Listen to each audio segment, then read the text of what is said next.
मेला में आए हुए सभी श्रद्धालुओं से नम्र निवेदन है कि रोड पर ज्यादा भीड़ ना लगाएं और अपने बच्चों को हाथ पकड़कर आगे चले। मेला में बच्चों को खो जाने पर बड़ी परेशानी उठानी पड़ेगी और चाट छोला का आनंद लेते हुए धीरे धीरे आगे की ओर बढ़े। जय माता दी। आइल बानी दूरी से बहुत ही जरूरी से आरती उतार ले विदा, आरती उतार ले विदा। आइल बानी दूरी से बहुत ही जरूरी से आरती उतार ले विदा। सिरवा झुकाई सरनिया में महाई के नारियल तो फोड़ी ले विदा। होई मैया रानी के भक्त हम जनी बक बक करहो। तो सुनो जातहनी मैडम घूंघटा उठा के करहो। सुनो दिया नजरा के जल्दी आगे बढ़ो। मैडम पूजा तहनी औरे घूंघटा उठा के करहो। सुनो आरती देखा के जल्दी आगे बढ़ो। माता रानी के दरबार में डीजे अनूप कुशवाहा जी जो कि दुद्धी के रहने वाले हैं, उन्होंने 511 रुपए का पुरस्कार दिया है। माता रानी उन पे हमेशा अपनी कृपा बनाए रखे। जय माता दी।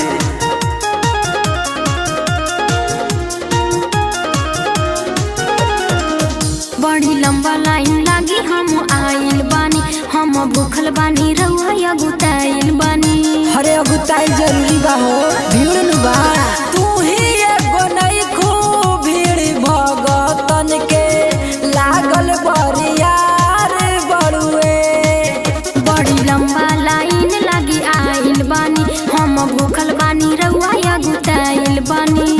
हटी किनारे न बात बना के यही से लड़ी हो। अरे अरे उल्टा पूजा तहनी मैडम घूंघटा उठा के करहो। सुनो दिया नजरा के जल्दी आगे बढ़ो। मैडम पूजा तहनी औरे घूंघटा उठा के करहो। सुनो आरती देखा के जल्दी आगे बढ़ो।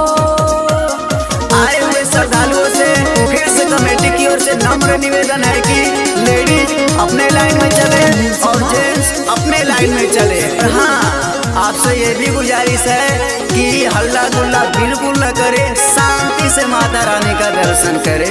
धन्यवाद। तनी बढ़िया से मैया के देखे दहो, सुना बीजे सोनी ही माथा टेके दहो। सुना एगो उपाय बताई। मैया जी के सेल्फी एगो खींचलना, घरे जाके देखती रही है।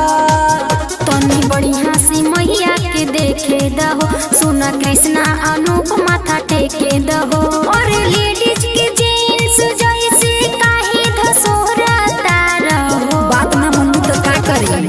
पूजा तहनी मैडम घूंघटा उठा के करहो।